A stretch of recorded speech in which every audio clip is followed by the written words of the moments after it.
Osmania hospital దగ్గర MLA Gangula Kamalakar మాట్లాడుతున్నారు. ఇప్పుడు లైవ్ చూద్దాం.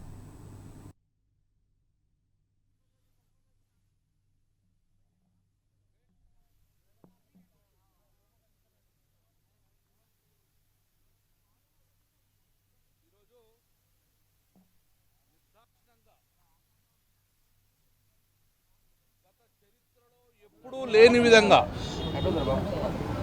గత చరిత్రలో మేము ఎప్పుడు చూడని విధంగా ప్రజాస్వామ్యంలో ఎవరికైనా వారి నిరసన తెలిపే హక్కు ఉంటుంది. ఈరోజు మా మహిళా సోదరిమణులు ఆడబిడ్డలు అభం శుభం ఎరగని ఆడబిడ్డలు ప్రజాసేవ తప్ప ప్రజలకు సేవలు చేసుడు తప్ప వాళ్ళకి ఏమీ తెలియదు. వాళ్ళకు రాజకీయం అంటే కూడా తెలియదు. ఏ గ్రామాలలో ఏ చిన్న ప్రాబ్లం వచ్చినా ఆశా వర్కర్లే చూసుకుంటారు. వాళ్ళకు ప్రభుత్వం ఏ కార్యక్రమం ఆశా వర్కర్లే చూసుకుంటారు. ఈరోజు ఆశా వర్కర్లు ప్రభుత్వం ఏదైతే ఎన్నికల మేనిఫెస్టోలో మీ పార్టీ పెట్టిందో దాన్ని అసెంబ్లీ నడుతుంది కదా, మీకు మా ఇన్ఫర్మేషన్ చెప్పాలి, మీకు జ్ఞాపకం చేయాలని చెప్పేసి మా యొక్క ఆడబిడ్డలు ఆశా వర్కర్లు అందరూ కూడా అసెంబ్లీ ముట్టడించడం రాలే, మంత్రుల ఇల్లు ముట్టడించడం రాలే, ఏ ముఖ్యమంత్రి ఇంటికి ముట్టడిద్దాం రాలే. వాళ్ళ అధికారి director of health Ravindra Nayak గారిని కలవాలి, కలిసి మా రిప్రజెంటేషన్ ఇవ్వాలి.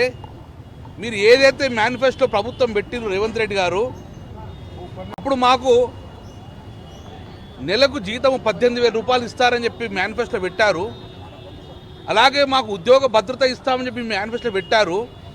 సంవత్సరం అయింది, మరి ఇంకేం కాలేదు. మీరు మా ప్రభుత్వం తీసుకెళ్ళండి అని చెప్పేసి డైరెక్టర్ ఆఫ్ హెల్త్ని కలుద్దామని పోయడం జరిగింది. అంతే, అతకనేం చేయలే, అద్దాలు వాళ్ళు కొట్టలే. కానీ ఈరోజు వాళ్ళను నిర్దాక్షిణంగా పోలీసులు తీసి, ఒక ఆడబిడ్డ రాష్ట్ర అధ్యక్షురాలు సంతోషిని ఆమె నిర్దాక్షిణంగా తీసి 4 పోలీసులు తీసి బయట పారేసి ఇక చచ్చిపోయిందని పారేసిన తర్వాత కనీసం దెబ్బ జరిగితే హాస్పిటల్ తీసుకోపోకుండా అంబులెన్స్ వేసుకొని 1 గంటన్నర వైపు తింపిరు చచ్చిపోయింది కావచ్చు అని. దాంతోపాటు రహీంబీ అనే ఒక ఆశా వర్కరు ఆమె నిర్దాక్షిణం కొడితే 2 గంటల వరకు కూడా ఆమెకు సృహ లేకుండా నోట్ల నురుగులు కప్పితే మా ఇమ్మీడియట్గా మా కేటీ రామారావు గారు హుటాహుటిన ఒక బృందాన్ని మేము రావడం వలన మా మహమ్మద్ అలీ సాబ్, ఎక్స్ హోమ్ మినిస్టర్ సాబ్, మా సత్యవతి రాజురోక్క, మా యొక్క రూప్ సింగ్ గారు, మేమందరం కూర్చొని ఈరోజు రావడం జరిగింది. చాలా బాధాకరం. వచ్చినవడంగా యథా రాజా తథా ప్రజ, హాస్పిటల్ పట్టించుకున్న నాతులు లేదు. మీరు రాగానే మళ్ళీ పట్టించుకునే యాక్షన్ చేస్తున్నారు.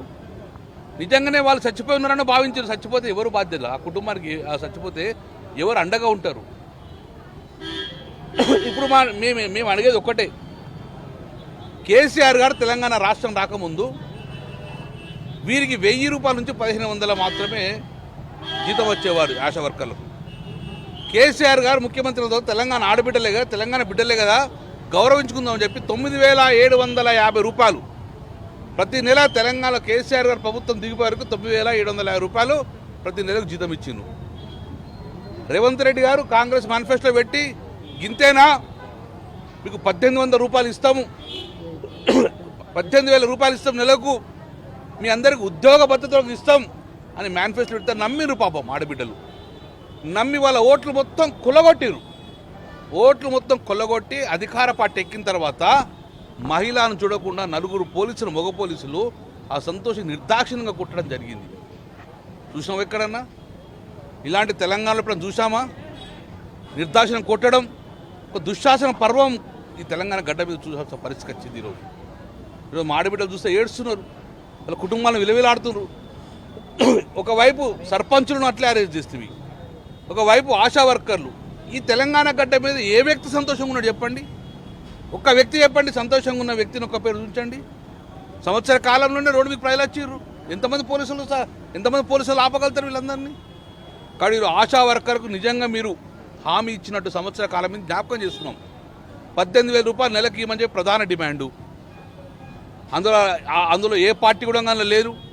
కేవలం ఆశా వర్కర్లు మాత్రమే ఉన్నారు. ఇంకా పొలిటికల్ ఎజెండా కూడా లేదు. కేవలం ఆశా వర్కర్లు మాత్రమే ఉన్నారు. ఉద్యోగ భద్రత ఇస్తున్నారు, ఆ ఉద్యోగం కలిపియండి. ఇప్పుడు అసెంబ్లీ నడుస్తుంది, పెట్టండి, అలా బిల్లు పెట్టండి. మేము సంపూర్ణంగా మద్దతు ఇస్తాం ఆశా వర్కర్ల కోసం. బిల్లు పెట్టకుండా ఎందుకు ఈ నిర్దాక్షిణంగా ఎన్ని రోజులు కొడతారు పోలీసులు వీళ్ళందరినీ? ఎన్ని రోజులు ఎంతమంది చంపుతారు మీరు? ఆశా వర్కర్లను చంపుతారు, మాజీ సర్పంచ్ని చంపుతారు, ఎమ్మెల్యేలు మాట్లాడితే ఎమ్మెల్యేని చంపుతారు. అంటే రాష్ట్రంలో ఎవరు మాట్లాడితే వాళ్ళని లోపల చంపడం ఎమర్జెన్సీ అయినా ఇది? తెలంగాణ రాష్ట్రం చూసినాం ఎప్పుడన్నా? తెలంగాణ గడ్డ వీళ్ళు కనబడ్డది ఎప్పుడన్నా ఇటువంటిది? నిజంగా సిగ్గుపడుతున్నాం. మేము 4 సార్లు ఎమ్మెల్యేగా ఉన్నాం. వైఎస్ రాజశేఖర ప్రభుత్వం మేము చూస్తున్నాం. కానీ ఏ రోజు ఎమ్మెల్యే మీద ఇట్లా ఏ ప్రభుత్వం వివరించలేదు. ఎమ్మెల్యే అడ్డుకునుడు, మాట్లాడితే నోట్ల లోపలేసుడు, మాట్లాడితే జైలు పంపేసుడు. ఎక్కడిది ఇది? ఏ సంస్కృతి ఇది? యూపీ సంస్కృత, బీహార్ సంస్కృత, కాశ్మీర్ సంస్కృత? ఎక్కడ సంస్కృతి తెలంగాణ తీసుకొస్తున్నాం అని చెప్పి చెప్తున్నాం.